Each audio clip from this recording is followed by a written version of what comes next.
6 দিন পরে নখ খসে যাবে, 6 দিন পরে নখ খসে যাবে, 9 দিন পরে চুল।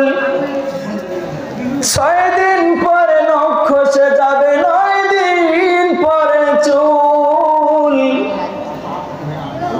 কবর গৃহের সামান নিতে কইরো না কবুল, তোমরা কইরো না কবুল। কবর জায়গা ভালো নয়, কবর জায়গা ভালো নয়। আমাদের কবর গৃহ সাজিয়ে নিতে হয়। 6 দিন পরে নখ খসে যাবে, 9 দিন পরে চুল। কবর গৃহের সামান নিতে কইরো না কবুল। 17 দিনে পেট পেটে শেষ, 17 দিনে পেট পেটে শেষ, পোকার খাদ্য হবে। 7 দিন পরে গোশ থাকবে না, কঙ্কাল পরে রবে। 7 দিন পরে গোশ থাকবে না, কঙ্কাল পরে রবে। 90 দিনে হাড়গুলি সব, 90 দিনে হাড়গুলি সব আলাদা পরে রয়। কবর জায়গা ভালো নয়, কবর জায়গা ভালো নয়। আমল দিয়ে কবর গৃহ সাজিয়ে নিতে হয়। ও মুসলমান ইমানদার আল্লাহর গোলাম, কথাগুলো একটু দিল দিয়ে বুঝবেন রে বাবা। ও সুজাইপুরের বাবাজিরা রে, আপনারা আমারে যখন চকলেটের মতো মুড়াইয়া 4 বেগারার পালকিতে আপনারা আমারে উঠাইয়া 3.5 হাত মাটির নিচে ঢুকাই দিবে রে বাবা। যেই সুন্দর চেহারার বড়াই আপনি আমি করি রে বাবা, এই সুন্দর চেহারা আর আপনার থাকবে না। ও মুসলমান ইমানদার আল্লাহর গোলাম, 6 দিন পার না হতে আপনার আমার হাতের নখ পায়ের নখগুলো খসে যাবে রে মুসলমান। যেই সুন্দর চেহারার বড়াই করি, 6 দিন পরে হাতের নখগুলো পায়ের নখগুলো খুলে খুলে পড়ে যাবে। ও মুসলমান ইমানদার আল্লাহর গোলাম, যেই চুলগুলোকে সুন্দর করে শ্যাম্পু করায়া, তেল লাগায়া, চিরুনি দিয়ে সুন্দর করে আঁচড়িয়ে, যেই চুলগুলোকে আপনি আমি এত যত্ন করেছিলাম, ও মুসলমান ইমানদার আল্লাহর গোলাম, এই চুলগুলো আর 9 দিন পরে থাকবে না রে মুসলমান। 9 দিন পার হয়ে গেলে মুসলমান আপনার আমার শরীরে যত চুল আছে চুলগুলো খুলে যাবে। ও মুসলমান ইমানদার আল্লাহর গোলাম, একটু কথাগুলো দিল দিয়ে বুঝবেন রে মুসলমান। 9 দিন পরে আপনার চুলগুলো থাকবে না।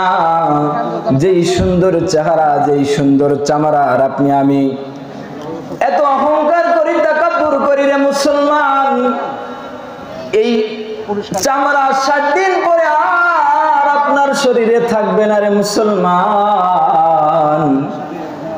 ও মুসলমান ইমানদার আল্লাহর গোলাম, 7 দিন পরে আপনার গোশতগুলো খুলে খুলে পড়া যাবে। 17 দিনের মাথায় আপনার পেটটা ফেটে যাবে রে মুসলমান, পোকার খাদ্য হয়ে যাবে। কোন দুনিয়ার পিছনে ছুটতিস?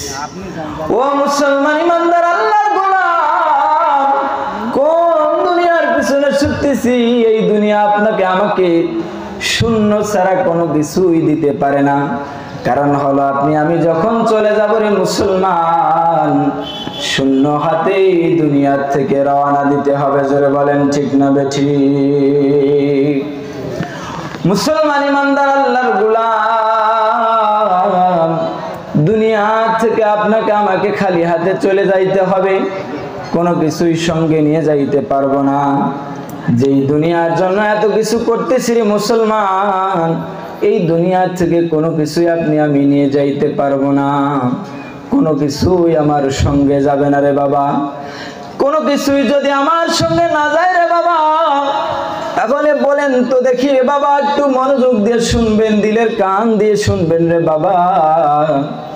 যখন আপনারে আমার দুনিয়া থেকে বিদায় দেওয়া হবে, শেষ বিদায়ের পালকি যখন আপনার আমার জন্য তৈরি হয়ে যাবে, আপনি আমি যদি আপনার আমার আমলনামা গোছাইতে না পারি, কি নিয়ে কবরে রওনা দিব, কি নিয়ে আল্লাহর সামনে দাঁড়াবো রে মুসলমান, আল্লাহর গোলাম, কি নিয়ে আমরা কবরের দিকে রওনা হব? এই জন্য আপনাকে আমাকে অবশ্যই কবরের সামান গ্রহণ করতে হবে। কবরের সামান গ্রহণের সর্বপ্রথম যেই বিষয়টা আপনাকে আমাকে নিতে হবে, সর্বপ্রথম যেই বিষয়টাকে আপনাকে আমাকে ঠিক করতে হবে রে মুসলমান, তা হলো আল্লাহর কাছে আগে তওবা করে নিতে হবে। জোরে বলেন ঠিক না বেঠিক? ও মুসলমান ইমানদার আল্লাহর গোলাম, জীবনে যা গুনাহ করেছি রে মুসলমান, আজকের সুজায়েতপুর দক্ষিণ পাড়ার এই মাদ্রাসা ময়দান থেকে আজকে আমরা সকলেই তওবা করে বাড়ি ফিরবো। মুসলমান ইমানদার আল্লাহর গোলাম, তওবা কইরা এই ময়দান থেকে আমরা উঠে আল্লাহ তাআলার হুকুমগুলো পালন করে আল্লাহ তাআলাকে রাজি এবং খুশি করে ঈমান আমলের সাথে কবরে যাওয়ার চেষ্টা করব তো ইনশাআল্লাহ। ও মুসলমান ইমানদার আল্লাহর গোলাম, ও বাবাজিরা রে, এই দুনিয়া থাকার জায়গা নয়, থাকতে কেউ পারবো না, চইলা যাইতে হবে। ও মুসলমান, যাইতে তো হবে, যাওয়ার আগে সামানা তৈরি করতে হবে। জোরে বলেন ঠিক না বেঠিক?